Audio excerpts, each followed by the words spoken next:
Benjamin, qui est Maitreya et pourquoi l'appelez-vous l'instructeur mondial? Maitreya est le leader d'un groupe d'individus hautement évolués qu'on appelle maître de sagesse ou seigneur de compassion.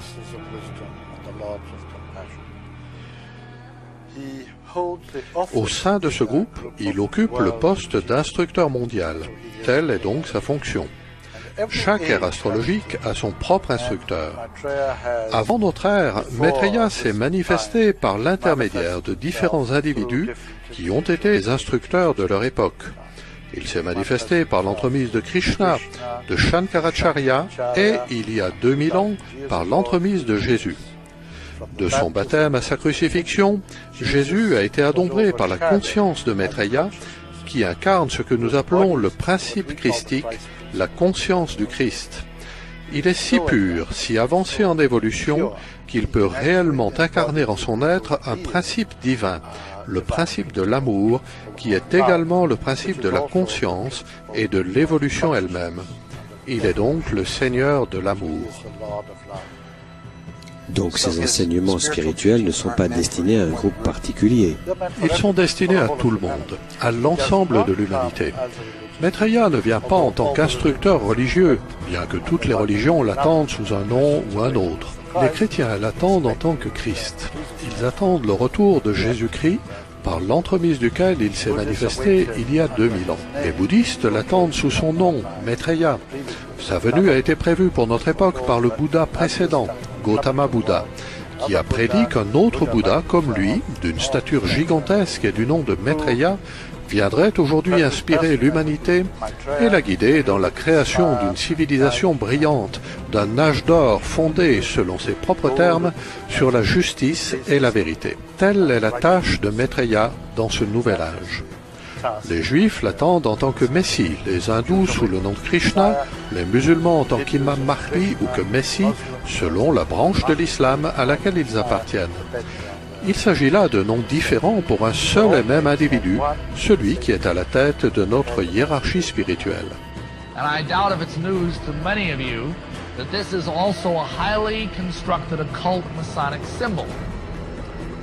You've got here Anuit shaped at Novus Ordo Seclorum. This year begins the New World Order. So when you hear people talking about the New World Order, that's not a new thing. This term has been around for at least a couple, 3 centuries, if not before that.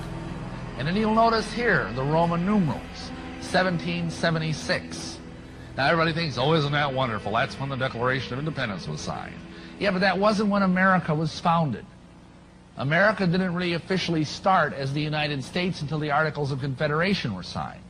And as a result, let's look at something else that began on May 1st, 1776. That's a high satanic holiday called Beltane. And that is the beginning of the Illuminati. That is what was started, a new world order, in 1776. Now, de Maitreya depuis 1977 à Londres, et nous avons justement Olivier Danès, lecteur de Partage International. Bonjour. Bonjour Lucia. Qui justement va nous expliquer un petit peu cette émission, en quoi ça consiste. Et oui, l'idée c'est peut-être de rappeler très brièvement qui est Maitreya. C'est un maître de sagesse, mais qu'est-ce qu'un maître de sagesse? D'où viennent ces informations, de l'existence de ces êtres-là, et d'essayer d'illustrer leur présence en racontant ce qui s'est passé à partir de 1977 à Londres, lorsque Maitreya s'y est installé, et que des informations sont parvenues au public, alors via la revue Partage International par la suite, mais via des conférences de Benjamin Crème, qui était Maitreya avait dit de lui que c'était son ambassadeur itinérant, et donc il donnait des conférences à l'époque à Londres, et puis pour présenter, pour annoncer en fait l'arrivée de Maitreya à Londres, et annoncer le rôle que Maitreya aurait dans le futur pour l'humanité. Voilà, donc... He went on to say that when Dajjal is released into the world, he would live on earth for 40 days. One day like a year, one day like a month, one day like a week, and the rest of his days like your days.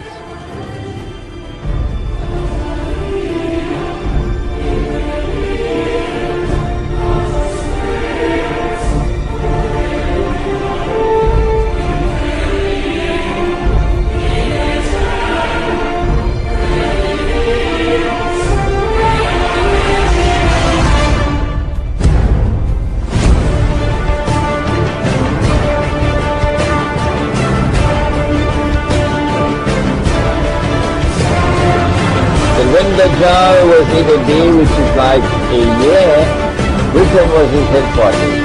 When Britain was the ruling state in the world and the sailing town was the international currency.